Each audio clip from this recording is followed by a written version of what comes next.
বন্ধুরা অনেকেই প্রশ্ন করেন যে আমার সার্বিয়া থেকে ফুড ডেলিভারির ওয়ার্ক পারমিট এসেছে ভাইয়া, আমি চেক করতে পারছি না, আপনি একটু চেক করে দেন।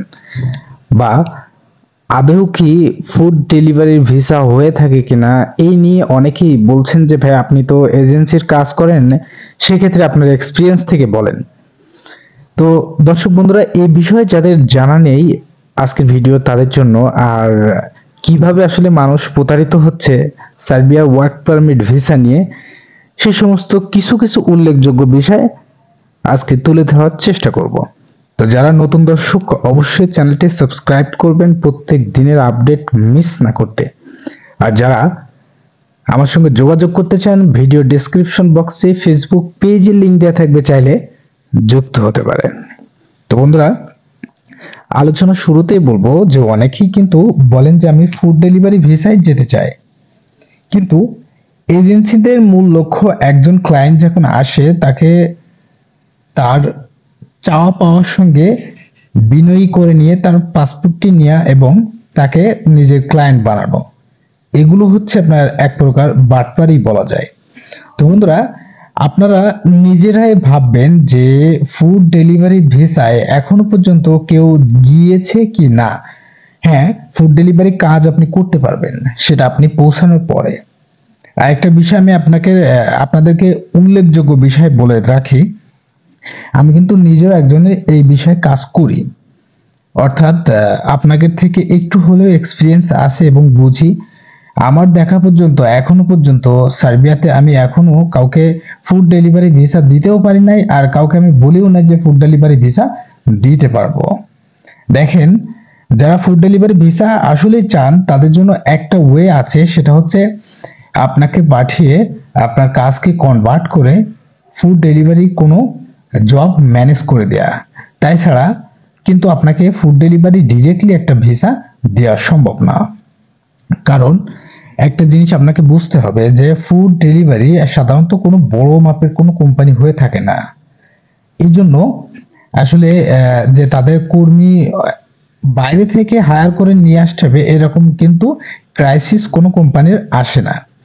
অর্থাৎ আপনি যদি কাজ করতে চান সেটা করতে পারবেন, কিন্তু সেখানে পৌঁছানোর পরে আপনি কিন্তু সরাসরি বাংলাদেশ থেকে ফুড ডেলিভারি ওয়ার্ক পারমিট ভিসায় যেতে পারবেন না। এটা হলো আসল তথ্য। আর এরপরেও অনেক ভাই বলেন ওয়ার্ক পারমিট আসছে, দেখা যায় ওয়ার্ক পারমিট আপনার কোম্পানি থেকে নিয়ে আসছে, সেগুলো ফেক। বেশিরভাগই ফুড ডেলিভারি আপনার ফুড পেকার বা হচ্ছে আপনার আমি অনেকগুলো ওয়ার্ক পারমিট দেখেছি বা চেক করেছি যে ফুড পেকারের অনেকগুলো পারমিট আমি পেয়েছি, সেগুলো অধিকাংশই সব ফেক। এত এই দ্বারা বোঝা যায় যে এই সমস্ত ভিসা কিন্তু হয় না। আর যারাই গেছেন বেশিরভাগ দেখবেন কনস্ট্রাকশন ওয়ার্কার সাইটেই কিন্তু মানুষ বেশিরভাগ ভিসা পেয়েছে এবং যাচ্ছে।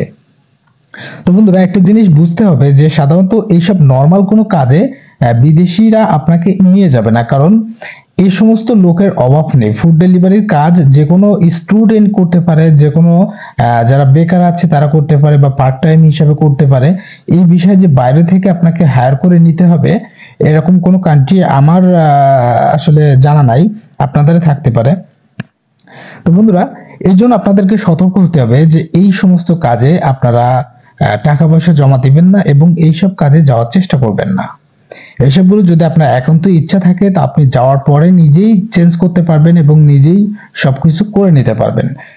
আর একটা জিনিস বিষয় মনে রাখি যে বলে রাখি যে আপনারা যাওয়ার আগে যখন প্রসেস করবেন ভিসাটা, তখন আপনাদের টার্গেট রাখতে হবে যে আপনাকে পৌঁছাতে হবে, সে যে বিষয় হোক।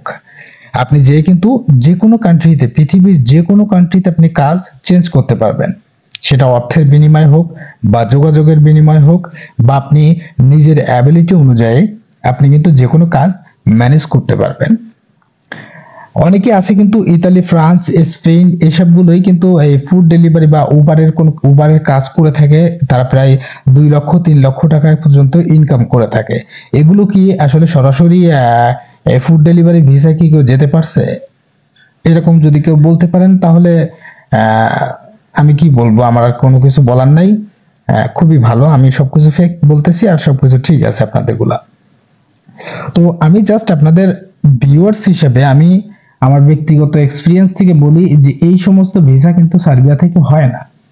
সার্বিয়াতে আপনারা অ্যাপ্লাই করবেন কনস্ট্রাকশনের জন্য এবং আপনার ফ্যাক্টরির জন্য বা এগ্রিকালচার সেক্টরে, এইসবগুলো আপনারা ট্রাই করতে পারেন, সেখানে ভিসা হওয়ার সম্ভাবনা অনেক বেশি। তো বন্ধুরা, আজকে ভিডিওতে যত সম্ভব বোঝানোর চেষ্টা করেছি। আরো যদি কোনো কিছু জানার থাকে অবশ্যই কমেন্টস করতে ভুলবেন না।